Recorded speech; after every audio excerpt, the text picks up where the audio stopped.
Ну что, ребята, всем привет! На улице прекрасная погода, солнце. И сегодня у нас очень крутое событие. Мой друг Миша приехал покупать себе новую машину. И мы приехали его поздравить. Ебать! Он же права недавно получил.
Блять, педали перепутал.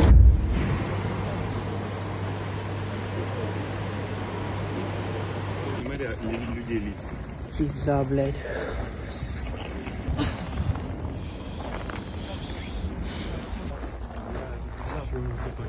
Лови МЧС. МЧС называй, Люк.